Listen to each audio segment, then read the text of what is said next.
ನಮಸ್ಕಾರ, ನನ್ನ ಯೂಟ್ಯೂಬ್ ಚಾನಲ್ಗೆ ಸ್ವಾಗತ.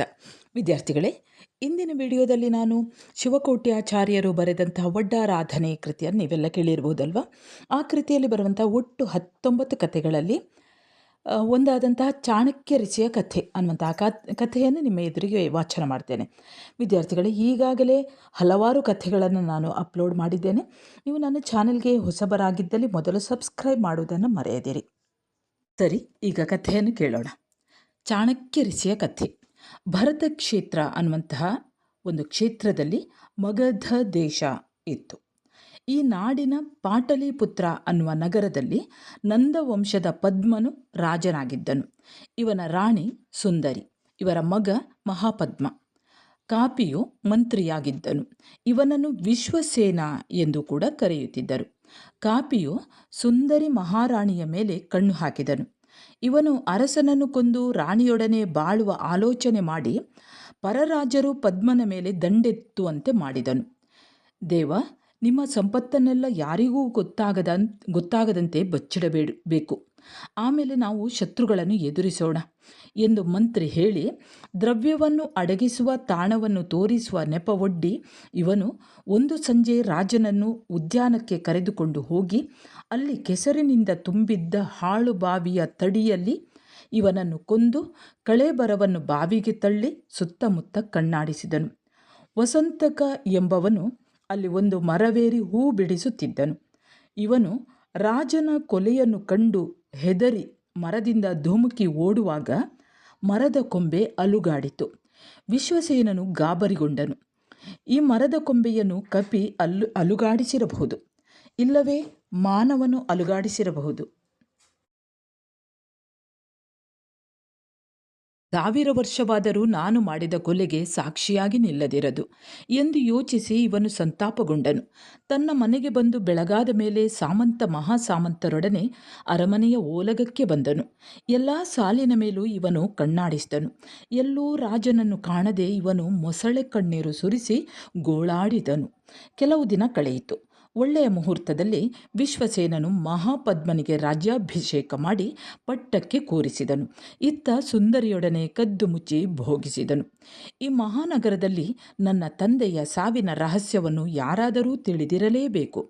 ಅವನನ್ನು ಹುಡುಕುವೆನು ಎಂದು ಮಹಾಪದ್ಮ ಯೋಚಿಸಿ ನಡುರಾತ್ರಿಯಲ್ಲಿ ರತ್ನ ಖಚಿತವಾದ ಗುರಾಣಿಯನ್ನು ಎದೆಯಲ್ಲಿ ಅಡಗಿಸಿಕೊಂಡನು. ಕೈಯಲ್ಲಿ ಕತ್ತಿಯನ್ನು ಹಿಡಿದು ಮನೆ ಮನೆಯಲ್ಲೂ ಜನ ಮಾತನಾಡುವುದನ್ನು ಕೇಳಿಸಿಕೊಳ್ಳುತ್ತಾ ಇವನು ಅಲೆದನು. ವಸಂತಕನೆಂಬ ಮಾಲೆಗಾರನ ಮನೆಯ ಮುಂದೆ ನಿಂತು ಕಿವಿಯಗಲಿಸಿದನು. ವಸಂತಕನು ತನ್ನ ಮಡದಿ ವನಮಾಲೆಯನ್ನು ಕಳೆದುಕೊಂಡು ದುಃಖಿಸುತ್ತಾ ಮಾತನಾಡಿದುದನ್ನು ರಾಜನು ಕೇಳಿಸಿಕೊಂಡನು. ಕನ್ನೈದಿಲೆಯ ಎಸಳಿನಂತೆ ಶ್ಯಾಮಲ ವರ್ಣೆಯಾಗಿರುವವಳೆ, ನೀಲ ಕಮಲದಂತಿದ್ದ ಬಾಲೆಯೇ, ಮಂಗಳಾಂಗಿಯೇ, ನಾನು ನಿನ್ನ ಗುಣಗಳನ್ನು ನೆನೆದು ಸಂತಾಪಗೊಂಡಿರುವೆನು. ವಿಶ್ವಸೇನನು ಮರದ ರೆಂಬೆ ಅಲುಗಿದಾಗ ಕಂಪಿಸಿದಂತೆ ನಾನು ನಿನ್ನ ನೆನಪಿನಿಂದ ಕಂಪಿಸುತ್ತಿರುವೆನು ಎಂದು ವಸಂತಕನು ತನಗೆ ತಾನೇ ಪ್ರಲಾಪಿಸಿದ್ದನ್ನು ಕೇಳಿಸಿಕೊಂಡು ರಾಜನು ಅರಮನೆಗೆ ಬಂದನು. ಬೆಳಗಾಯಿತು. ಮಹಾಪದ್ಮನು ಸಭಾಮಂಟಪದಲ್ಲಿ ಸಿಂಹಾಸನದ ಮೇಲೆ ಕುಳಿತನು. ಸಾಮಂತ ಮಹಾಸಾಮಂತರು ಇವನ ಸುತ್ತಮುತ್ತ ಇದ್ದರು. ಇವನು ಮಾಲೆಗಾರನನ್ನು ಕರೆಸಿಕೊಂಡನು. ನಮ್ಮ ತಂದೆಯನ್ನು ಕೊಂದವನನ್ನು ನೀನು ಬಲ್ಲೆ. ಹೆದರದೆ ರಹಸ್ಯವನ್ನು ಬಯಲು ಮಾಡು. ಹೇಳದಿದ್ದರೆ ನಿನ್ನನ್ನು ಕೊಂದು ಹಾಕುವೆನು ಎಂದು ಇವನು ಆರ್ಭಟಿಸಿದನು. ಆಗ ವಸಂತಕನು ಹೆದರಿಕೊಂಡು, ದೇವ, ಸಂಜೆ ಹೊತ್ತಿನಲ್ಲಿ ವಿಶ್ವಸೇನ ಮಂತ್ರಿಯು ರಾಜನನ್ನು ಉದ್ಯಾನಕ್ಕೆ ಕರೆದುಕೊಂಡು ಬಂದು ಬಾವಿಯ ತಡಿಯಲ್ಲಿ ಇರಿದು ಕೊಂದು ಹಾಕಿದನು. ಹೆಣವನ್ನು ಬಾವಿಗೆ ನೂಕಿದನು. ಆಗ ನಾನು ಮರದ ಮೇಲಿದ್ದು ಹೂವನ್ನು ಬಿಡಿಸುತ್ತಿದ್ದೆನು. ನಾನು ಇದನ್ನು ಕಣ್ಣಾರೆ ಕಂಡೆನು. ನನ್ನನ್ನು ಇವನು ಕೊಂದಾನು ಎಂದು ಹೆದರಿಕೊಂಡು ನಾನು ಓಡಿ ತಪ್ಪಿಸಿಕೊಂಡೆನು. ಇವಿಷ್ಟು ನಾನು ಕಂಡ ವೃತ್ತಾಂತ ಎಂದು ವಸಂತಕನು ಹೇಳಿದಾಗ ರಾಜನು ಮೆಚ್ಚಿಕೊಂಡು ತಾನು ಧರಿಸಿದ್ದ ಆಭರಣವನ್ನು ಉಂಬಳಿಯನ್ನು ಇವನಿಗೆ ಕೊಟ್ಟನು. ಜೊತೆಗೆ ಇವನನ್ನು ಹೊಗಳಿದನು. ಮಂತ್ರಿಯ ನೀಚ ಕಾರ್ಯವನ್ನು ಇವನು ಎಲ್ಲರಿಗೂ ವಿವರಿಸಿ ವಿಶ್ವಸೇನನನ್ನು, ಅವನ ಬಂಧು ಬಾಂಧವರನ್ನು, ಹೆಂಡತಿ ಮಕ್ಕಳನ್ನು ರಾಜನು ಕೊಲ್ಲಿಸಬೇಕು ಎಂದಿರುವಾಗ ಸಾಮಂತರು ಅಡ್ಡ ಬಂದರು. ಕೊನೆಗೆ ಇವರನ್ನೆಲ್ಲ ನೆಲಮಾಳಿಗೆಗೆ ದಬ್ಬಿದನು. ಒಂದು ಮಡಕೆ ಹಿಡಿಸುವಷ್ಟು ಸದುವು ಬಿಡಿಸಿ ಪ್ರತಿದಿನವೂ 1 ಮಡಕೆ ಆಹಾರವನ್ನು ಒಂದು ಕುಡಿಕೆ ನೀರನ್ನು ನೆಲಮನೆಗೆ ಕಳುಹಿಸುತ್ತಾ ಬಂದನು. ಅಲ್ಲಿದ್ದವರು ಇದನ್ನು ಹಂಚಿಕೊಂಡು ಊಟ ಮಾಡುತ್ತಿದ್ದರು. ನಾವೆಲ್ಲ ಅತ್ತ ಸತ್ತವರೂ ಅಲ್ಲ, ಇತ್ತ ಬದುಕಿದವರೂ ಅಲ್ಲ.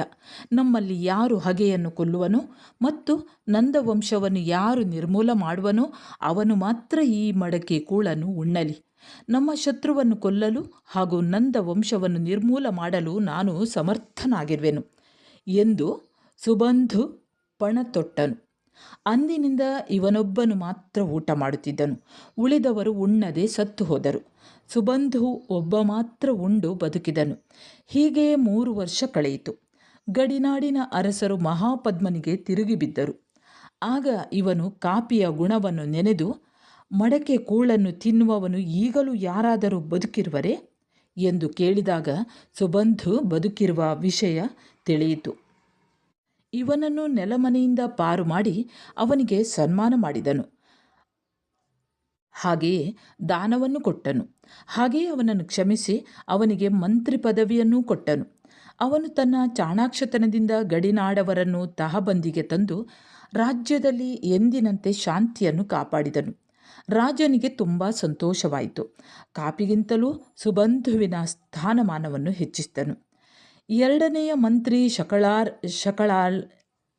ಶಕಟಾಳನಿಗೆ ನಂದವತಿ ಎಂಬ ಮಗಳಿದ್ದಳು. ಸುಬಂಧು ಇವಳನ್ನು ಮದುವೆಯಾದನು. ಇವನು ಪ್ರಧಾನಮಂತ್ರಿಯಾಗಿ ಸುಖವಾಗಿದ್ದನು. ಮಗಧ ದೇಶದ ಶಾಲ್ಮಲಿ ಎಂಬ ಅಗ್ರಹಾರದಲ್ಲಿ ಸೋಮಶರ್ಮ ಎಂಬ ಬ್ರಾಹ್ಮಣನಿದ್ದನು. ಇವನ ಮಡದಿ ಕಪಿಳೆ. ಇವರಿಗೆ ಹುಟ್ಟುವಾಗಲೇ 4 ಹಲ್ಲುಗಳುಳ್ಳ ಮಗ ಹುಟ್ಟಿದನು. ಇವನಿಗೆ ಚಾಣಕ್ಯ ಎಂಬ ಹೆಸರಿಟ್ಟರು. ಒಬ್ಬ ಶ್ರಾವಕ ವಸಂತಕನು ನೈಮಿತ್ತಿಕನಾಗಿದ್ದನು. ಇವನು 4 ಹಲ್ಲುಳ್ಳ ಚಾಣಕ್ಯನ ಬಗ್ಗೆ ಕೇಳಿ, 4 ಹಲ್ಲುಳ್ಳ ಚಾಣಕ್ಯನು ನಂದಕುಲ ವಿನಾಶಕನಾಗಿರುವನು. ಇವನು ರಾಜನನ್ನು ಕೊಲ್ಲುವನು. ಇವನು ರಾಜನೇ ಆಗುವನು, ತಪ್ಪಿದಲ್ಲಿ ಮಂತ್ರಿಯಾದರೂ ಆಗುವನು ಎಂದು ಭವಿಷ್ಯ ನುಡಿದನು. ಈ ಭವಿಷ್ಯವನ್ನು ಕೇಳಿ ಚಾಣಕ್ಯನ ತಂದೆ ಕೇಳಿ ಸಾಣೆಯಿಟ್ಟು ಈ 4 ಹಲ್ಲುಗಳನ್ನು ಒಂದು ಮಟ್ಟಕ್ಕೆ ತಂದನು. ಚಾಣಕ್ಯನು ದೊಡ್ಡವನಾಗಿ 4 ವೇದಗಳನ್ನು, 6 ಅಂಗವನ್ನು, 18 ಧರ್ಮಶಾಸ್ತ್ರಗಳನ್ನು, ಮೀಮಾಂಸ, ವ್ಯಾಕರಣ, ಪ್ರಮಾಣ, ಛಂದಸ್ಸು, ಅಲಂಕಾರ, ನೀತಿಶಾಸ್ತ್ರ ಮುಂತಾದವುಗಳಲ್ಲಿ ಪಾರಂಗತನಾದನು. ಮುನಿಗಳ ಬಳಿ ಧರ್ಮವನ್ನು ಕೇಳಿ ಶ್ರಾವಕ ವ್ರತಗಳನ್ನು ಸ್ವೀಕರಿಸಿ ಇವನು ಸಮ್ಯಕ್ದೃಷ್ಟಿಯಾದನು. ಕೆಲಕಾಲ ಕಳೆದ ಮೇಲೆ ಇವನು ಪಾಟಲಿಪುತ್ರಕ್ಕೆ ಬಂದನು. ಇವನ ಪಾಂಡಿತ್ಯವನ್ನು, ಸಮ್ಯಕ್ದೃಷ್ಟಿಯನ್ನು, ಭವ್ಯಾಕಾರವನ್ನು ಶಕಟಾಳನು ಗಮನಿಸಿ ಇವನಿಗೆ ತನ್ನ ಕಿರಿಯ ಮಗಳು ಯಶೋಮತಿಯನ್ನು ಕೊಟ್ಟನು. ಈ ದಂಪತಿಗಳು ಸುಖವಾಗಿದ್ದರು. ಒಂದು ದಿವಸ ಶೋಣಿ ಎಂಬ ತೊರೆಯ ತಡಿಯಲ್ಲಿ ಚಾಣಕ್ಯನ ಕಾಲಿಗೆ ಒಂದು ದರ್ಭೆಯ ಮೊನೆ ಚುಚ್ಚಿ ರಕ್ತ ಹರಿಯಿತು. ಇವನು ಮುಳಿದು ನೆಲವನ್ನು ತೋಡಿ ದರ್ಭೆಯನ್ನು ಬುಡ ಸಹಿತ ಕಿತ್ತು ಸುಟ್ಟು ಹಾಕಿದನು. ಇದನ್ನು ಸುಬಂಧು ಗಮನಿಸಿ, ಇವನೊಡನೆ ನನ್ನ ಗೋಳನ್ನೆಲ್ಲ ಹೇಳಿಕೊಂಡಲ್ಲಿ ಇವನು ನನ್ನ ವೈರಿಯನ್ನು ನಿರ್ಮೂಲ ಮಾಡುವನು ಎಂದು ಅವನು ನಿರ್ಧರಿಸಿದನು. ನೈಮಿತ್ತಿಕನು ಚಾಣಕ್ಯನ ಬಗ್ಗೆ ಭವಿಷ್ಯ ನುಡಿದಿರುವುದು ಸುಬಂಧುವಿಗೆ ಗೊತ್ತಾಗಿದ್ದಿತು. ನನಗೆ ಸರಿಯಾದ ಮಿತ್ರ ಸಿಕ್ಕಿದ ಎಂದು ಇವನು ಹಿಗ್ಗಿ ಹೋದನು. ಅವನ ಬುದ್ಧಿಯನ್ನು ಪರೀಕ್ಷಿಸಲು ರಾಜನ ಸಭಾಮಂದಿರದಲ್ಲಿ ರಾಜಶಾಸ್ತ್ರದಲ್ಲಿ ಪಾರಂಗತನಾದವನು ಸಾವಿರಾರು ಶಕ್ತಿಗಳಿಂದ ಕೂಡಿರುತ್ತಾರೆ. ಪ್ರಯತ್ನಶೀಲನಾದ ಇವನು ಭೂಮಂಡಲವನ್ನೆಲ್ಲ ಜಯಿಸುವನು ಎಂದು ಸುಬಂಧುವು ಈ ಅರ್ಥ ಬರುವ ಒಂದು ಶ್ಲೋಕವನ್ನು ಬರೆದು ಹೊರಟು ಹೋದನು. ಒಂದು ದಿನ ಈ ಶ್ಲೋಕವು ಚಾಣಕ್ಯನ ಕಣ್ಣಿಗೆ ಬಿದ್ದಿತು. ಇದು ರಾಜನೀತಿ ಶಾಸ್ತ್ರಕ್ಕೆ ಅನುಗುಣವಾಗಿಲ್ಲ ಎಂದು ಸುಬಂಧು ಬರೆದಿದ್ದ ಶ್ಲೋಕವನ್ನು ಅಳಿಸಿ ಹಾಕಿದನು. ರಾಜನೀತಿ ಪರಿಣತನಾದವನು, ಪ್ರಯತ್ನಶೀಲನಾದವನು ಒಂಟಿಯಾಗಿ ಭೂಮಂಡಲವನ್ನು ಜಯಿಸುವನು. ಈ ಅರ್ಥ ಬರುವ ಶ್ಲೋಕವನ್ನು ಚಾಣಕ್ಯನು ಅದೇ ರಾಜಭವನದಲ್ಲಿ ಬರೆದು ಹೋದನು. ಈ ಶ್ಲೋಕವನ್ನು ಸುಬಂಧು ಕಂಡು ಇದನ್ನು ಯಾರು ಬರೆದರು ಎಂದು ವಿಚಾರಿಸಿದನು. ಚಾಣಕ್ಯನು ಬರೆದನೆಂದು ಅಲ್ಲಿದ್ದವರು ಹೇಳಿದರು.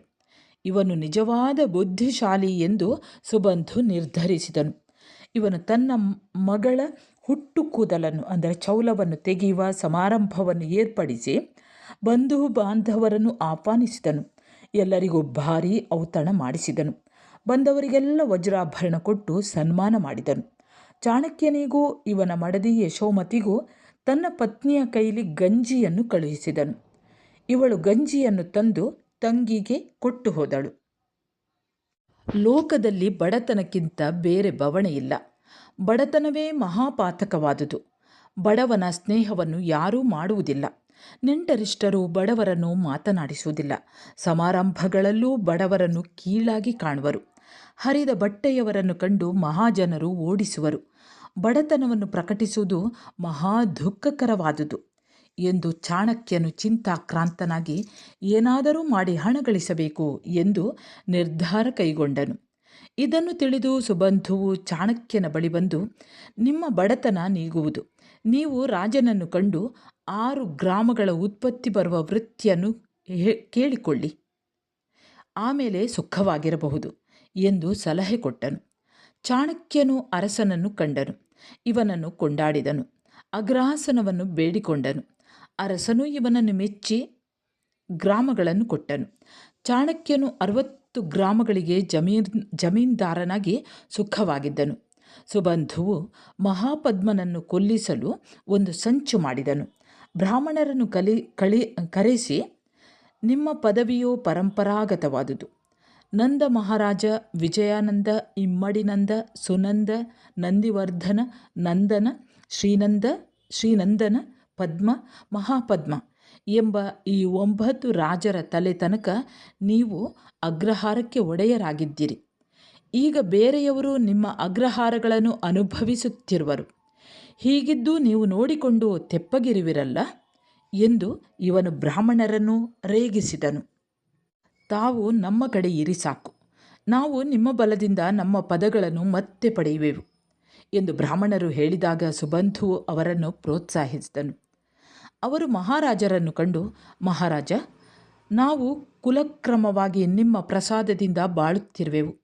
ಹಿಂದಿನಿಂದ ನಮಗೆ ಸೇರಿದ್ದ ಅಗ್ರಹಾರಗಳನ್ನು ತಾವು ತಪ್ಪಿಸಬಾರದು. ಅವನ್ನು ನಮಗೇ ಕೊಡುವುದು ರಾಜಧರ್ಮವಾಗಿದೆ ಎಂದು ಬಿನ್ನಹ ಮಾಡಿಕೊಂಡರು. ಕ್ಷತ್ರಿಯರು ಹಿಂದಿನಿಂದ ಬಂದ ಪರಂಪರೆಯನ್ನು ಹಾಳು ಮಾಡದೆ ರಕ್ಷಿಸಿಕೊಂಡು ಬರುವುದೇ ಧರ್ಮವಾಗಿದೆ ಎಂದು ಸುಬಂಧುವು ಬ್ರಾಹ್ಮಣರ ಕುಣಿತಕ್ಕೆ ತಾಳ ಹಾಕಿದನು. ಹಾಗಾದರೆ ಅಗ್ರಾಸನದಿಂದ ಚಾಣಕ್ಯನನ್ನು ತೊಲಗಿಸು ಎಂದು ರಾಜನು ಆಜ್ಞೆ ಮಾಡಿದನು. ಇತ್ತ ಚಾಣಕ್ಯನು ಅಗ್ರಾಸನದಲ್ಲಿ ಊಟಕ್ಕೆ ಕುಳಿತಿದ್ದನು. ಸುಬಂಧು ಆಗಮಿಸಿ, ರಾಜನಿಗೆ ನಿಮ್ಮ ಮೇಲೆ ಮುಳಿಸುಂಟಾಗಿದೆ. ಸೊಕ್ಕಿದ ಸೂಳೆಯರ ಒಡನಾಡಿಗಳೊಡನೆ ನೀವು ಬಾಳುತ್ತಿರುವಿರಿ. ಇಂಥವರು ಅಗ್ರಾಸನದಲ್ಲಿ ಕೂಡಲು ನೀವು ಯೋಗ್ಯರಲ್ಲ. ನಿಮ್ಮನ್ನು ಈಗಲೇ ಆಚೆಗೆ ತಳ್ಳಲು ರಾಜಾಜ್ಞೆಯಾಗಿದೆ ಎಂದು ಹೇಳಿ ದ್ವಾರಪಾಲಕನನ್ನು ಕರೆದು ಚಾಣಕ್ಯನನ್ನು ದರದರ ಎಳೆಸಿ ಇವನ ಕತ್ತು ಹಿಡಿಸಿ ಆಚೆಗೆ ತಳ್ಳಿಸಿದನು. ಇವನಿಗೆ ಪಿತ್ತ ಕೆರಳಿತು. ನಂದರನ್ನು ನಿರ್ನಾಮ ಮಾಡುವೆನು, ಸುಬಂಧುವನ್ನು ನಿರ್ಗತಿಕನನ್ನಾಗಿ ಮಾಡುವೆನು ಎಂದು ಪ್ರತಿಜ್ಞೆ ಮಾಡಿ ನಗರವನ್ನು ತೊರೆಯುತ್ತಾ, 12 ವರ್ಷದೊಳಗೆ ಮಹಾಪದ್ಮನನ್ನು ಕೊಂದಲ್ಲದೆ ನಾನು ಈ ಒಂದು ಕಚವನ್ನು ಬಿಚ್ಚುವುದಿಲ್ಲ ಎಂದು ಕಾವಿಯನ್ನು ಉಟ್ಟು ಸನ್ಯಾಸಿಯ ವೇಷ ಕಟ್ಟಿದನು. ಅನಂತರ ಇವನು ಮಹೋದಕ ನಗರದಲ್ಲಿ ತಂಗಿದನು. ಮಹೋದಕ ನಗರದಲ್ಲಿ ಮಯೂರ ವಂಶದ ಕುಮುದನು ರಾಜನಾಗಿದ್ದನು. ಇವನ ರಾಣಿ ಮಂದೆ. ಇವಳು ಬಸುರಿಯಾಗಿದ್ದಳು. ಚಂದ್ರನನ್ನು ನುಂಗುವ ಬಯಕೆಯಿಂದ ಅವಳು ನವೆದಳು.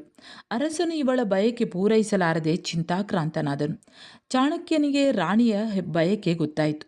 ನಾನು ರಾಣಿಯ ಬಯಕೆಯನ್ನು ತೀರಿಸುವೆನು, ಹುಟ್ಟುವ ಮಗುವನ್ನು ನನಗೆ ಒಪ್ಪಿಸಬೇಕು ಎಂದು ಇವನು ಷರತ್ತು ಹಾಕಿದಾಗ ಇದಕ್ಕೆ ರಾಜನು ಒಪ್ಪಿಕೊಂಡನು. ಅರಸಿಯನ್ನು ಒಪ್ಪಿಸಿಕೊಂಡು ಇವನು ಅನ್ಯರಿಗೆ ಗೊತ್ತಾಗದಂತೆ ಅರಮನೆಯ ಮಾಳಿಗೆಯಲ್ಲಿ ಒಂದು ತೂತು ಮಾಡಿದನು. ಚಂದ್ರನು ನಡುನೆತ್ತಿಗೆ ಬಂದಾಗ ತೂತಿನ ಕೆಳಗೆ ಗಾಜಿನ ಬಟ್ಟಲಲ್ಲಿ ಘಮಘಮಿಸುವ ನೀರನ್ನು ತುಂಬಿಸಿದನು. ಚಂದ್ರಬಿಂಬವು ನೀರಿನಲ್ಲಿ ತೊಳಗಿತು. ರಾಣಿಗೆ ನೀರಡಿಕೆ ಹೆಚ್ಚಿಸುವ ಆಹಾರ ಕೊಡಿಸಿದನು. ರಾಣಿಗೆ ಬಾಯಾರಿಕೆ ಹೆಚ್ಚಿತು. ನಾನು ಮಂತ್ರ ಹಾಕಿ ಚಂದ್ರನನ್ನು ಆವಾಹನೆ ಮಾಡಿರುವೆನು. ಈಗ ನೀನು ಚಂದ್ರನನ್ನು ನುಂಗು ಬಾ ಎಂದು ಅರಸಿಯ ಕಣ್ಣನ್ನು ಕಟ್ಟಿ ಗಾಜಿನ ಪಾತ್ರೆ ಬಳಿಗೆ ಕರೆದು ತಂದು ಕಣ್ಣು ಕಟ್ಟನ್ನು ತೆಗೆದು, ಈಗ ಚಂದ್ರನನ್ನು ನುಂಗಿಬಿಡು ಎಂದು ಹೇಳಿದನು. ರಾಣಿ ಸುಪ್ರೀತಳಾಗಿ ಆ ನೀರನ್ನು ಕುಡಿದಳು. ಅವಳ ಬಯಕೆ ತೀರಿತು. 9 ತಿಂಗಳಾಯಿತು. ರಾಣಿಯು ಗಂಡು ಮಗುವನ್ನು ಹೆತ್ತಳು. ಆ ಮಗುವನ್ನು ದಾದಿಯೊಡನೆ ಚಾಣಕ್ಯನಿಗೆ ಕೊಟ್ಟರು. ಮಗುವಿಗೆ ಇವನು ಚಂದ್ರಗುಪ್ತ ಎನ್ನುವ ಹೆಸರಿಟ್ಟನು. ಬೆಣ್ಣೆಯ ಜೊತೆಯಲ್ಲಿ ದಿನವೂ ಸ್ವಲ್ಪ ಸ್ವಲ್ಪ ನಂಜನ್ನು ಮಗುವಿಗೆ ಇವನು ತಿನ್ನಿಸಿದನು. ಮಗು ಬೆಳೆದಂತೆ ಆಹಾರದಲ್ಲಿ ವಿಷವನ್ನು ಬೆರೆಸುತ್ತಾ ಬಂದನು. ಚಂದ್ರಗುಪ್ತನಿಗೆ 16 ವರ್ಷವಾಯಿತು. ಆಗ ಸಾಮಂತರಿಗೂ ಮಂತ್ರಿಗಳಿಗೂ ತಳವಾರರಿಗೂ ಚಂದ್ರಗುಪ್ತನಲ್ಲಿ ಶುಭ ಲಕ್ಷಣಗಳಿವೆ. ಆದ್ದರಿಂದ ಇವನು ಚಕ್ರವರ್ತಿಯಾಗುವನು. ಇವನನ್ನು ರಾಜನನ್ನಾಗಿ ಮಾಡುವೆನು. ನಿಮ್ಮ ಸ್ಥಾನಮಾನವನ್ನು ಈಗಿನದಕ್ಕಿಂತ 10 ಪಟ್ಟು ಹೆಚ್ಚಿಸುವೆನು ಎಂದು ಉಬ್ಬಿಸಿ ಎಲ್ಲರನ್ನೂ ಜೊತೆಯಲ್ಲಿ ಕರೆದುಕೊಂಡು ಹೋಗಿ ಅವರನ್ನು ಶ್ರೀಪರ್ವತದಲ್ಲಿ ನೆಲೆಸುವಂತೆ ಮಾಡಿದನು. ಆಮೇಲೆ ಇವನು ಚಿನ್ನವನ್ನು ಮಾಡಲು ಮೂಲಿಕೆಗಳನ್ನು ಹುಡುಕುತ್ತಿರುವಾಗ ಹುಳಿಮಜ್ಜಿಗೆಯಂತೆ ನಾತ ಪಡೆಯುತ್ತಿದ್ದ ಆಳವಾದ ರಸದ ಬಾವಿಯನ್ನು ಪರ್ವತದ ತಪ್ಪಲಲ್ಲಿ ಕಂಡನು. ಅದರ ಬಾಯಿಗೆ ಮುಚ್ಚಿದ್ದ ಬಂಡೆಯನ್ನು ತೆಗೆದನು. ಬಾವಿಯಲ್ಲಿ ಒಬ್ಬನಿರುವುದನ್ನು ಇವನು ಕಂಡು, ನೀನೇಕೆ ಇಲ್ಲಿ ಸೇರಿಕೊಂಡಿರುವೆ ಎಂದು ಕೇಳಿದನು. ಒಬ್ಬ ರಸವಾದ ಸನ್ಯಾಸಿ ರಸ ತೆಗೆದುಕೊಳ್ಳಲು ನನ್ನನ್ನು ಬಾವಿಗೆ ಇಳಿಸಿದನು. ರಸ ತೆಗೆದುಕೊಟ್ಟರೆ ಅದರಿಂದ ಮಾಡುವ ಚಿನ್ನದಲ್ಲಿ ನಿನಗೆ ಅರ್ಧ ಕೊಡುವೆನು ಎಂದಾಗ ನಾನು ಬಂಗಾರದ ಆಸೆಗೆ ಬಿದ್ದು ಬಾವಿಗೆ ಇಳಿದೆನು. ಸೋರೆ ಬುರುಡೆಯಲ್ಲಿ ಅವನು ಕೇಳಿದಷ್ಟನ್ನು ರಸವನ್ನು ತುಂಬಿ ಅವನಿಗೆ ಕೊಟ್ಟೆನು. ಆಮೇಲೆ ಅವನು ನನ್ನನ್ನು ಇಲ್ಲೇ ಬಿಟ್ಟು ಹೋದನು. ಇದಕ್ಕೆ ಮೊದಲೇ ಹಲವಾರು ಮಂದಿಯನ್ನು ಆ ಸನ್ಯಾಸಿ ನನ್ನಂತೆ ಬಾವಿಗೆ ಇಳಿಸಿ ರಸವನ್ನು ತೆಗೆಸಿಕೊಂಡು ಅವರನ್ನೂ ತೆಗೆಯದೆ ಬಾವಿಯಲ್ಲೇ ಸಾಯುವಂತೆ ಮಾಡಿರುವನು ಎಂದು ಅವನು ತನ್ನ ಕರುಣಾಮಯ ಕಥೆಯನ್ನು ವಿವರಿಸಿದನು. ನಾನು ನಿನ್ನನ್ನು ಪಾರು ಮಾಡುವೆನು, ನನಗೆ ರಸವನ್ನು ತುಂಬಿಕೊಡು ಎಂದು ಚಾಣಕ್ಯನು ಉದ್ದವಾದ ಹಗ್ಗದೊಡನೆ ಹಲವು ಸೋರೆ ಬುರುಡೆಗಳನ್ನು ತಂದು ರಸವನ್ನು ಬೇಕಾದಷ್ಟು ತೆಗೆಸಿಕೊಂಡು ಕೊನೆಗೆ ಅವನನ್ನು ಬಾವಿಯಿಂದ ತೆಗೆದು ರಸ ಸೋಕಿ ಅವನಿಗೆ ಉಂಟಾಗಿದ್ದ ದೋಷಕ್ಕೆ ಮದ್ದನ್ನು ಕೊಟ್ಟು ಅವನನ್ನು ಬದುಕಿಸಿ ಕಳುಹಿಸಿದನು. ಚಾಣಕ್ಯನು ಆ ರಸದಿಂದ ರಾಶಿ ರಾಶಿ ಬಂಗಾರ ಮಾಡಿದನು. ಶ್ರೀಪರ್ವತದ ಮೇಲಕ್ಕೆ ಯಾರು ಒಂದು ಹೇರು ಮಣ್ಣನ್ನು ತಂದು ಕೊಡುವರೋ ಅವರವರಿಗೆ ಒಂದು ಹೇರು ಬಂಗಾರವನ್ನು ಕೊಡುವೆನು ಎಂದು ಇವನು ಡಂಗುರ ಸಾರಿಸಿದನು. ಅದನ್ನು ಆಲಿಸಿ ಒಬ್ಬ ಒಕ್ಕಲಿಗ ಬಂದು ಒಂದು ಹೇರು ಮಣ್ಣನ್ನು ತಂದು ಶ್ರೀಪರ್ವತದ ಮೇಲೆ ಸುರಿದನು. ಚಾಣಕ್ಯನು ಅವನಿಗೆ ಒಂದು ಹೇರು ಚಿನ್ನವನ್ನು ಕೊಟ್ಟನು. ಇದನ್ನು ಕೇಳಿ ನಾಡಿನ ಎಲ್ಲ ಒಕ್ಕಲಿಗರು ಮಣ್ಣಿನ ಹೇರನ್ನು ತಂದು ಶ್ರೀಪರ್ವತದ ಮೇಲೆ ಸುತ್ತಮುತ್ತ ರಾಶಿ ಹಾಕಿ ಬಂಗಾರವನ್ನು ಕೇಳಿದರು. ನಮಗೆ ಬೇಕಾಗಿದ್ದುದು ಒಂದು ಹೇರು ಮಣ್ಣು ಮಾತ್ರ. ನಿಮ್ಮನ್ನೆಲ್ಲ ತರಲು ಯಾರು ಹೇಳಿದರು? ನಮಗೆ ನಿಮ್ಮ ಮಣ್ಣು ಬೇಕಿಲ್ಲ. ಬೇಕಾದಲ್ಲಿ ನೀವು ತಂದ ಮಣ್ಣನ್ನು ಹಿಂದಕ್ಕೆ ತೆಗೆದುಕೊಂಡು ಹೋಗಿ ಎಂದು ಇವನು ತಿಳಿಸಿದಾಗ ಒಕ್ಕಲಿಗರು ನಿರಾಶರಾಗಿ ಮಣ್ಣನ್ನು ಅಲ್ಲೇ ಬಿಟ್ಟು ಹೋದರು. ಚಾಣಕ್ಯನು ಮಣ್ಣನ್ನು ಉಪಯೋಗಿಸಿ ಕೋಟೆ ಕೊತ್ತಲುಗಳಿಂದ ಯುಕ್ತವಾದ ನಗರವನ್ನು ಕಟ್ಟಿದನು. ಅರಮನೆ ನಿರ್ಮಿಸಿದನು. ಬಂಗಾರವನ್ನು ಕೊಟ್ಟು ಕುದುರೆಗಳನ್ನು ಕೊಂಡುಕೊಂಡನು. ದೊಡ್ಡ ಸೇನೆಯನ್ನು ಸಜ್ಜುಗೊಳಿಸಿದನು. ಚಂದ್ರಗುಪ್ತನನ್ನು ಕರೆದುಕೊಂಡು ಹೋಗಿ ಇವನು ಮಹಾಪದ್ಮನ ಮೇಲೆ ಬಿದ್ದು ಕಾದಾಡಿ ಸೋತು ಹೋದನು. ವಿದ್ಯಾರ್ಥಿಗಳು ಒಂದನ್ನು ಗಮನಿಸಬೇಕು. ಈ ವಡ್ಡಾರಾಧನೆಯಲ್ಲಿ ಚಂದ್ರಭುಕ್ತ ಅಂತ ಬರ್ತದೆ. ಚಂದ್ರಗುಪ್ತ ಅನ್ನುವಂಥ ಹೆಸರು ನಾವು ಕೇಳಿದ್ದೇವೆ. ಇಲ್ಲಿ ಚಂದ್ರಭುಕ್ತ ಅಂತ ಕೊಟ್ಟಿದ್ದಾರೆ. ಕೆಲವೊಂದು ಕಡೆ ನಾನು ಚಂದ್ರಗುಪ್ತ ಅಂತಲೇ ಹೇಳಿದೆ. ಯಾಕಂದರೆ ನಿಮಗೆ ಆವಾಗ ಚಂದ್ರಗುಪ್ತ ನೀವು ಆ ಹೆಸರನ್ನು ಮೊದಲೇ ಕೇಳಿರೋದ್ರಿಂದ ಇದು ಗೊತ್ತಾಗಲಿ ಅನ್ನುವಂಥ ಕಾರಣಕ್ಕೋಸ್ಕರ ಚಂದ್ರಭುಕ್ತನನ್ನು ಕರೆದುಕೊಂಡು ಹೋಗಿ ಇವನು ಮಹಾಪದ್ಮನ ಮೇಲೆ ಬಿದ್ದು ಕಾದಾಡಿ ಸೋತು ಹೋದ. ಇವನು ಮತ್ತೆ ಮತ್ತೆ ಪ್ರತಿ ವರ್ಷವೂ ಸೇನೆಯನ್ನು ಜಮಾಯಿಸಿ ಮಹಾಪದ್ಮನನ್ನು ಕೆಣಕುವುದು ಮತ್ತೆ ಮತ್ತೆ ಸೋಲುವುದೂ ಆಯಿತು. ಮರಳಿ ಇವನು ಯುದ್ಧ ಮಾಡುತ್ತಿರುವಾಗ ತಾನು ಸೋಲುವ ಸೂಚನೆ ದೊರೆತು ಚಂದ್ರಭುಕ್ತನನ್ನು ತಲೆಮರೆಸಿಕೊಳ್ಳಲು ಪ್ರೇರೇಪಿಸಿ ಇವನು ಯುದ್ಧ ಮಾಡಿ ಸೋತು ಹೋದನು. ಯುದ್ಧ ಭೂಮಿಯಿಂದ ಪಾರಾಗಲು ಮಾರ್ಗ ಕಾಣದೆ ಇವನು ಹತ್ತಿರದಲ್ಲಿದ್ದ ತಾವರೆಕೆರೆಯಲ್ಲಿ ಅಡಗಿಕೊಂಡನು. ಶತ್ರು ಸೈನ್ಯ ಹೋದ ನಂತರ ರಾತ್ರಿ ಹೊತ್ತಿನಲ್ಲಿ ಇವನು ಹೊರಗೆ ಬಂದು ಪಾಟಲಿಪುತ್ರವನ್ನು ತಲುಪಿದನು. ಹಸಿದಿದ್ದ ಇವನು ನೇಕಾರರ ಮನೆಗೆ ಬಂದು ಅಲ್ಲಿದ್ದ ಮುದುಕಿಗೆ ಊಟ ಬಿಡುವಂತೆ ಬೇಡಿಕೊಂಡನು. ಮಗನೇ ಕುಳ್ಳಿರು ಎಂದು ಅವಳು ಒಂದು ಮಣೆ ಹಾಕಿದಳು. ತಟ್ಟೆಯನ್ನು ಇಟ್ಟು ಬಿಸಿ ಬಿಸಿ ಅಂಬಲಿಯನ್ನು ಬಡಿಸಿದಳು. ಹಸಿವಿನಿಂದ ಕಂಗಾಲಾಗಿದ್ದ ಇವನು ಬಿಸಿ ಅಂಬಲಿಯನ್ನೇ ಬಾಯಿಗೆ ಸುರಿದುಕೊಂಡಾಗ ಬಾಯಿ ಚುರುಗುಟ್ಟಿ ಇವನ ಮೈಯಲ್ಲಿ ನಡುಕ ಉಂಟಾಗಿ ಕೈಯನ್ನು ಕೊಡವಿದನು. ಅದನ್ನು ಮುದುಕಿ ನೋಡುತ್ತಾ ನಗುತ್ತಾ, ಈ ಲೋಕದಲ್ಲಿ 3 ಮಂದಿ ಮೂರ್ಖರನ್ನು ನಾನು ಕಂಡಂತಾಯಿತು ಎಂದು ನುಡಿದಳು. ಅಮ್ಮ, ಆ 3 ಯಾರು ಎಂದು ಕೇಳಿದನು. ನೀನು ಒಬ್ಬ ಮೂರ್ಖ, ನಂದ 2ನೆಯ ಮೂರ್ಖ. ಚಾಣಕ್ಯ ಮೂರನೆಯ ಮೂರ್ಖ ಎಂದು ಮುದುಕಿ ತಿಳಿಸಿದಳು. ನನ್ನನ್ನು ಹೇಗೆ ಮೂರ್ಖನೆನ್ನುವೆ ಎಂದು ಚಾಣಕ್ಯ ಕೇಳಿದನು. ಮಗನೇ, ಬುದ್ಧಿವಂತನಾದವನು ಬಿಸಿ ಅಂಬಲಿಯನ್ನು ತಟ್ಟೆಯ ಕಡೆಯಲ್ಲಿ ಸ್ವಲ್ಪ ಸ್ವಲ್ಪ ಆರಿಸಿಕೊಂಡು ಉಣ್ಣುವನು. ನೀನು ಆ ರೀತಿ ಉಣ್ಣುವುದನ್ನು ತಿಳಿಯೆ, ಆದ್ದರಿಂದ ನೀನು ಮೂರ್ಖನೇ ಸರಿ. ನಂದ ಹೇಗೆ ಮೂರ್ಖನಾದನು ಎಂದು ಚಾಣಕ್ಯ ಕೇಳಿದ.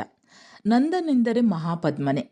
ತಾನು ಕೊಟ್ಟ ದಾನವನ್ನು ಕಸುಗೊಂಡಾಗ ಹಗೆತನದಿಂದ ಹೊರಟು ಚಾಣಕ್ಯನನ್ನು ತಾನು ಸಮರ್ಥನಾಗಿರುವಾಗಲೇ ಕೊಲ್ಲದೆ ಬಿಟ್ಟನು. ಆದ್ದರಿಂದ ನಂದನು ಮೂರ್ಖನೇ. ಚಾಣಕ್ಯನನ್ನು ಮೂರ್ಖನೆಂದು ಹೇಗೆ ಹೇಳುವೆ? ಆಗ ಆ ಮುದುಕಿ ಹೀಗೆ ಹೇಳುತ್ತಾಳೆ. ಚಾಣಕ್ಯನು ಕೋಪಿಷ್ಠನೇ ಹೊರತು ಕಾರ್ಯಚತುರನಲ್ಲ. ಅವನಲ್ಲಿ ಪಳಗಿದ ಸೈನ್ಯವಿಲ್ಲ. ಅವನು ಕ್ಷತ್ರಿಯನೂ ಅಲ್ಲ. ರಾಜನ ಮೇಲೆ ಹೋರಾಡಬೇಕಾದರೆ ಅವನು ಬುದ್ಧಿವಂತನಾಗಿದ್ದರೆ ಗಡಿನಾಡನ್ನು ಹಾಳು ಮಾಡಬೇಕು. ಪ್ರತಿಪಕ್ಷವನ್ನು ಭೇದೋಪಾಯದಿಂದ ತನ್ನ ಕಡೆ ಮಾಡಿಕೊಳ್ಳಬೇಕು. ಸಾಮಂತ ಮಹಾಸಾಮಂತರಿಗೆ ಧನ ನೀಡಿ ಅವರನ್ನು ಭೇದಿಸಬೇಕು. ಅವರ ಬಂಧು ವರ್ಗವನ್ನು ಪ್ರತಿಪಕ್ಷದಿಂದ ಬೇರ್ಪಡಿಸಬೇಕು. ಹೀಗಾದಾಗ ರಾಜನು ಒಂಟಿಯಾಗುವನು. ಆಗ ತನ್ನ ಕಾರ್ಯಸಿದ್ಧಿಯಾಗುವುದು. ಅಮ್ಮ, ನೀನು ಹೇಳುವುದು ಸರಿಯಾಗಿದೆ ಎಂದು ಹೇಳಿ ಚಾಣಕ್ಯನು ಊಟ ಮಾಡಿ ಮತ್ತೆ ಶ್ರೀ ಪರ್ವತಕ್ಕೆ ಬಂದು ದೊಡ್ಡ ಸೈನ್ಯವನ್ನು ಸಜ್ಜುಗೊಳಿಸಿದನು. ನೇಕಾರರ ಮುದುಕಿ ಸಲಹೆ ಕೊಟ್ಟಂತೆ ನಂದ ರಾಜ್ಯವನ್ನು ಹಾಳು ಮಾಡುತ್ತಾ ಬಂದನು. ಸಾಮಂತ ಮಹಾಸಾಮಂತರಿಗೆ ಹಣ ಚೆಲ್ಲಿ ಭೇದೋಪಾಯ ಮಾಡಿ ಪ್ರತಿಪಕ್ಷವನ್ನು ತನ್ನ ಕಡೆಗೆ ಸೆಳೆದುಕೊಂಡನು. ರಾಜನಿಗೆ ಅನುಕೂಲರಾಗಿದ್ದ ಬಂಧು ಬಾಂಧವರನ್ನು ಇವನು ಕೊಂದು ಹಾಕಿದನು. ಮಹಾಪದ್ಮ ಈಗ ಒಂಟಿಯಾದನು. ಚಾಣಕ್ಯನು ಚಂದ್ರಭುಕ್ತನೊಡನೆ ತನ್ನ ಸೇನೆಯನ್ನು ತೆಗೆದುಕೊಂಡು ಹೋಗಿ ಮಹಾಪದ್ಮನ ಮೇಲೆ ಬಿದ್ದು ಯುದ್ಧ ಮಾಡಿದನು. ನಂದರಾಜನು ಚಾಣಕ್ಯನನ್ನು ಎದುರಿಸುವಂತೆ ತನ್ನ ಸಾಮಂತ ಮಹಾಸಾಮಂತರಿಗೆ ಸೂಚಿಸಿದನು. ಅವರೆಲ್ಲರೂ ನಿಷ್ಕ್ರಿಯರಾಗಿ ತೆಪ್ಪಗಿದ್ದರು. ಇವರೆಲ್ಲರೂ ಚಾಣಕ್ಯನ ಭೇದೋಪಾಯಕ್ಕೆ ಬಲಿಯಾಗಿರುವರು ಎಂದು ಮಹಾಪದ್ಮನು ಅಂಜಿ ತಲೆಮರೆಸಿಕೊಂಡನು. ಸುಬಂಧು ಚಾಣಕ್ಯನನ್ನು ಎದುರಿಸಲು ಬಂದು ತಾನೇ ಕೈ ಸೆರೆಯಾದನು. ಇವನನ್ನು ಬಂಧಿಸಿ ಸಂಕಲೆಯನ್ನು ಇಕ್ಕಿ ಸೆರೆಮನೆಗೆ ದಬ್ಬಿದನು. ಚಾಣಕ್ಯನು ವಿಜಯಿಯಾಗಿ ಪಾಟಲಿಪುತ್ರವನ್ನು ಪ್ರವೇಶಿಸಿ ಮಹಾಪದ್ಮನ ರಾಣಿವಾಸಕ್ಕೂ ಭಂಡಾರಕ್ಕೂ ಕಾವಲಿಟ್ಟನು. ನಾಗರಿಕರನ್ನು ಇವನು ಸಮಾಧಾನಪಡಿಸಿದನು. ಶುಭ ಮುಹೂರ್ತದಲ್ಲಿ ಈ ಚಂದ್ರಭುಕ್ತನಿಗೆ ರಾಜ್ಯಾಭಿಷೇಕ ಮಾಡಿ ಮಹಾಪದ್ಮನ ರಾಣಿಯಾದ ಚಂದ್ರಮತಿಯನ್ನು ಚಂದ್ರಭುಕ್ತನ ಪಟ್ಟದ ಅರಸಿಯನ್ನಾಗಿ ಮಾಡಿದನು. ನಂದರ ಭಂಡಾರ ಹಾಗೂ ತನ್ನ ಭಂಡಾರ ಬರಿದಾಗಿರುವುದನ್ನು ಇವನು ಗಮನಿಸಿ ರಾಜ್ಯದ ಪ್ರಮುಖ ಪ್ರಜೆಗಳನ್ನು ಕರೆಸಿ ಔತಣ ಮಾಡಿಸಿ ಮತ್ತು ಬರಿಸುವ ಮದ್ದನ್ನು ಬೆರೆಸಿ ಅವರಿಗೆ ಊಟ ಮಾಡಿಸಿದನು. ನೀವು ಬಚ್ಚಿಟ್ಟಿರುವ ಹಣವನ್ನು ತೋರಿಸಿ ಎಂದು ಇವನು ಕೇಳಿದಾಗ ಅರೆಪ್ರಜ್ಞೆಯಲ್ಲಿದ್ದ ಪ್ರಜೆಗಳು ತಾವು ಅಡಗಿಸಿರುವ ಹಣದ ಬಗ್ಗೆ ಪ್ರಚುರಪಡಿಸಿದರು. ಈ ರೀತಿ ಚಾಣಕ್ಯನು ಸಹಸ್ರಾರು ಕೋಟಿ ಧನ ಸಂಗ್ರಹ ಮಾಡಿದನು. ಎಲ್ಲವನ್ನೂ ಚಂದ್ರಭುಕ್ತನಿಗೆ ವಹಿಸಿದನು. ಅರಮನೆಯ ಮುಂಭಾಗದ ಅಂಗಳದಲ್ಲಿ ಚಂದ್ರಭುಕ್ತನನ್ನು ಕೂರಿಸಿಕೊಂಡು ನಂದವಂಶವನ್ನು 12 ವರ್ಷದ ಒಳಗೆ ನಿರ್ಮೂಲ ಮಾಡುವೆ ಎಂದು ನಾನು ಮಾಡಿದ್ದ ಶಪಥ ಪೂರೈಸಿದೆ. ನನ್ನ ಬಳಿ 2 ಕಾವಿವಸ್ತ್ರವಿದೆ. ನನ್ನ ಬಳಿ ಹಾಗೆ ಬಂಗಾರದ ಕಮಂಡಲವೂ ಇದೆ. ನನ್ನಲ್ಲಿ 3 ಕೋಲುಗಳಿವೆ. ಮಗಧ ದೇಶದಲ್ಲಿದ್ದ ಸಂಪತ್ತನ್ನೆಲ್ಲ ತಂದು ಭಂಡಾರವನ್ನು ತುಂಬಿರುವೆನು. ಗುಣಗ್ರಾಹಿಯಾದ ರಾಜನು ನನಗೆ ವಶವಾಗಿರುವನು. ಇದನ್ನು ಸಾರಿಸು ಎಂದು ಹೇಳಿದನು. ಸಾರಿದ್ದಾದ ಮೇಲೆ ಸುಪ್ರೀತನಾಗಿ 3 ಕೋಲುಗಳನ್ನು ಎತ್ತಿಕೊಂಡು ಇವನು ಮೈಮರೆತಿದ್ದ ಪ್ರಜೆಗಳೊಡನೆ ಕುಣಿದಾಡಿದನು. ಶ್ರೀ ಪರ್ವತದಿಂದ ತನ್ನ ಮಡದಿ ಯಶೋಮತಿಯನ್ನು ಕರೆಸಿಕೊಂಡು ಆಕೆಯೊಡನೆ ಭೋಗೋಪಭೋಗಗಳನ್ನು ಅನುಭವಿಸಿದನು. ಸಾಮಂತ ಮಹಾಸಾಮಂತರಿಗೆ ಉಂಬಳಿ ಕೊಟ್ಟನು. ತಳವಾರನನ್ನು ಸಮಾಧಾನ ಮಾಡಿದನು. ಚಂದ್ರಮತಿಯು ಗರ್ಭಿಣಿಯಾದಳು. ಇವಳು ರಥದಲ್ಲಿ ಕುಳಿತು ಹೊರಟಾಗ ರಥದ ಚಕ್ರದ 10 ಅರಕಾಲುಗಳು ನೆಲದಲ್ಲಿ ಹೂತು ಹೋದವು. ಇದನ್ನು ಚಾಣಕ್ಯನು ಗಮನಿಸಿ ಚಂದ್ರಭುಕ್ತನನ್ನು ಸೇರಿಸಿಕೊಂಡು ಮಯೂರ ವಂಶದ 10 ಮಂದಿ ರಾಜರು ಭೂಮಿಯನ್ನು ಅಖಂಡವಾಗಿ ಆಳುವರು ಎಂದು ಇವನು ಭವಿಷ್ಯ ನುಡಿದನು. ಚಂದ್ರಮತಿಗೆ 9 ತಿಂಗಳು ತುಂಬಿತು. ಚಂದ್ರಗುಪ್ತನು ಒಂದು ದಿವಸ ವಿಷ ಬೆರೆಸಿದ ಆಹಾರವನ್ನು ಊಟ ಮಾಡುತ್ತಿರುವಾಗ ಪಕ್ಕದಲ್ಲೇ ಇದ್ದ ರಾಣಿಗೆ ತಾನೂ ಅರಸನೊಡನೆ ಉಣ್ಣುವ ಬಯಕೆಯಾಯಿತು. ಚಾಣಕ್ಯನು ಕತ್ತಿ ಹಿಡಿದುಕೊಂಡು ಅಲ್ಲೇ ನಿಂತಿದ್ದನು. ಇವನ ಕಣ್ಣು ತಪ್ಪಿಸಿ ರಾಜನು ಒಂದು ತುತ್ತನ್ನು, ಅದು ವಿಷಮಿಶ್ರಿತವೆಂದು ತಿಳಿಯದೆ, ರಾಣಿಗೆ ಕೊಟ್ಟನು. ಅವಳು ಅದನ್ನು ತನ್ನ ಬಾಯಿಗೆ ಇಟ್ಟುಕೊಂಡಳು. ಚಾಣಕ್ಯ ಇದನ್ನು ಗಮನಿಸಿ ಕೂಡಲೇ ಚಂದ್ರಮತಿಯ ತಲೆಯನ್ನು ಕತ್ತರಿಸಿದನು. ಅವಳ ಹೊಟ್ಟೆಯನ್ನು ಸೀಳಿ ಮಗುವನ್ನು ಹೊರಗೆ ತೆಗೆಯುತ್ತಿರುವುದನ್ನು ಕಂಡು ಚಂದ್ರಗುಪ್ತನು ಬೊಬ್ಬೆ ಹಾಕುತ್ತಾ, ಚಂದ್ರಮತಿ ಮಹಾರಾಣಿ, ನನ್ನನ್ನಲ್ಲೇ ಎಂದು ಪ್ರಲಾಪಿಸಿದನು. ವಿಯೋಗವನ್ನು ಸಹಿಸಲಾರದೆ ಅವನ ಪ್ರಾಣವೂ ಹೋಯಿತು. ಮಗುವಿನ ತಲೆಯ ಮೇಲೆ ಒಂದು ಹನಿ ವಿಷಬಿಂದುವಿದ್ದುದನ್ನು ಕಂಡು ಚಾಣಕ್ಯನು ಈ ಮಗುವಿಗೆ ಬಿಂದುಸಾರ ಎಂದು ಹೆಸರಿಟ್ಟು ಪಟ್ಟ ಕಟ್ಟಿ ಮಗುವಿನ ಪರವಾಗಿ ತಾನೇ ರಾಜ್ಯವಾಳಿದನು. ಬಿಂದುಸಾರನು ನವಯುವಕನಾದನು. ಇತ್ತ ಚಾಣಕ್ಯನು ಸಂಸಾರ ಶರೀರ ಭೋಗಗಳಲ್ಲಿ ವಿರಕ್ತನಾಗಿ ತಪವೆಸಗಲು ಹೊರಡುವಾಗ ಸುಬಂಧುವನ್ನು ಸೆರೆಮನೆಯಿಂದ ಬಿಡಿಸಿ ಬರಮಾಡಿಕೊಂಡು ಅವನನ್ನು ಕ್ಷಮಿಸಿ ಅವನಿಗೆ ಸತ್ಕಾರ ಮಾಡಿ ಬಿಂದುಸಾರನ ಮಂತ್ರಿಯಾಗಿ ನೇಮಿಸಿದನು. ಅರಸನನ್ನು ಮನವೊಲಿಸಿ ಎಲ್ಲರನ್ನು ಕ್ಷಮಿಸಿ ಇವನು ಬಾಹ್ಯಾಭ್ಯಂತರ ಪರಿಗ್ರಹಗಳನ್ನು ತೊರೆದು ಮತಿವರಾಚಾರ್ಯರ ಬಳಿ ತಪಸ್ವಿಯಾದನು. ಆಗಮಗಳನ್ನೆಲ್ಲ ಇವನು ಕರಗತ ಮಾಡಿಕೊಂಡನು. ಕೊನೆಗೆ ಚಾಣಕ್ಯ ಮುನಿಗಳು ಆಚಾರ್ಯರಾಗಿ ಹಲವರು ಶಿಷ್ಯರೊಡನೆ ವಿಹರಿಸುತ್ತಾ ಉಗ್ರೋಗ್ರ ತಪಗಳನ್ನು ಎಸಗುತ್ತಾ ಮತ್ತೆ ಪಾಟಲಿಪುತ್ರದ ಬಳಿ ಶೋಣಿ ಎಂಬ ತೊರೆಯ ದಡದಲ್ಲಿದ್ದ ಆಕಳಹಟ್ಟಿಯಲ್ಲಿ ಬಂದು ತಂಗಿದರು. ಇವರ ಆಗಮನವನ್ನು ಸುಬಂಧು ಕೇಳಿ ಇವನಲ್ಲಿ ಪ್ರತೀಕಾರ ಹೆಡೆಯೆತ್ತಿತು. ಮಹಾಪದ್ಮನ ರಾಜ್ಯವನ್ನು ಕಿತ್ತುಕೊಂಡುದು, ತನ್ನನ್ನು ಸೆರೆಯಲ್ಲಿಟ್ಟದ್ದು, ಹಲವು ಕಾಲ ತಾನು ಸೆರೆಯಲ್ಲಿ ನವೆದದ್ದು ಇವನ್ನೆಲ್ಲ ಇವನು ಜ್ಞಾಪಿಸಿಕೊಂಡು ಒಂದು ಸಂಜೆ ನಮಸ್ಕಾರ ಮಾಡುವ ಸೋಗಿನಿಂದ ಇವನು ಪೂಜಾ ಸಾಮಗ್ರಿಯೊಡನೆ ಬಂದು ಚಾಣಕ್ಯ ಮುನಿಗಳಿಗೂ ಇವನ ಶಿಷ್ಯರಿಗೂ ಅರ್ಚಿಸಿದನು. ಚಾಣಕ್ಯರೊಡನೆ ಗೋಷ್ಠಿಯನ್ನು ಮಾಡಿ ತಾನು ಹೋಗುವಾಗ ತನ್ನ ಸೇವಕರನ್ನು ಕರೆದು, ಇದು ಮಾಗಿಕಾಲ, ಚಳಿಯಿಂದ ಇವರು ಮರಗಟ್ಟುವರು, ಇವರ ಸುತ್ತಮುತ್ತ ಬೆರಣಿಯನ್ನು ಒಟ್ಟಿ ಎಂದು ತಾನೇ ನಿಂತು ಈ ಕಾರ್ಯ ಮಾಡಿಸಿದನು. ಈ ಬೆರಣಿಗೆ ಬೆಂಕಿ ಇಡಿ ಎಂದು ಆಜ್ಞಾಪಿಸಿ ಸುಬಂಧು ನಗರಕ್ಕೆ ಹೋದನು. ಬೆರಣಿಯ ಬೆಂಕಿ ಸುತ್ತಲೂ ಹಬ್ಬಿ ತಮ್ಮನ್ನು ಸುಡುವಾಗ ಎಲ್ಲ ಋಷಿಗಳು ಈ ದೇಹ ಕತ್ತರಿಸಿ ಹೋಗಲಿ, ಸೀಳಿ ಹೋಗಲಿ, ನಾಶವಾಗಲಿ, ಇದನ್ನು ಗಮನಿಸದೆ ಭವಸಾಗರದಿಂದ ಪಾರಾಗಲು ಆತ್ಮಧ್ಯಾನದಲ್ಲಿ ತನ್ಮಯರಾಗಬೇಕು. ನಾವು ಎಲ್ಲ ಜೀವಿಗಳನ್ನು ಕ್ಷಮಿಸಿರುವೆವು, ಎಲ್ಲ ಜೀವಿಗಳಲ್ಲೂ ನಾವು ಕ್ಷಮೆಯಾಚಿಸುವೆವು, ನಾವು ವಿಶ್ವಮೈತ್ರಿಯನ್ನು ಭಾವಿಸುವೆವು ಎಂದು ಉತ್ತಮ ಕ್ಷಮಾಧಾರಿಗಳಾಗಿ ದೇಹದ ಮೇಲೆ ಮೋಹವನ್ನು ತೊರೆದರು. ಚತುರ್ವಿಧ ಆಹಾರವನ್ನು ಆಜೀವ ಪರ್ಯಂತ ತ್ಯಜಿಸಿದರು. ಶುಭ ಪರಿಣಾಮದಿಂದ ಇವರೆಲ್ಲರೂ ರತ್ನತ್ರಯವನ್ನು ಆರಾಧಿಸುತ್ತಾ ಇಂಗಿನಿ ಮರಣವನ್ನು ಪಡೆದು ಸನತ್ಕುಮಾರ ಕಲ್ಪದಲ್ಲಿ ಸರ್ವಾರ್ಥ ವಿಮಾನದಲ್ಲಿ ಚಾಣಕ್ಯರು ಜನಿಸಿದರು. ಉಳಿದವರು ಸೌಧರ್ಮ ಕಲ್ಪ ಮುಂತಾದವುಗಳಲ್ಲಿ ಜನಿಸಿದರು. ವಿದ್ಯಾರ್ಥಿಗಳೇ, ಇದು ಚಾಣಕ್ಯ ಋಷಿಯ ಕಥೆ.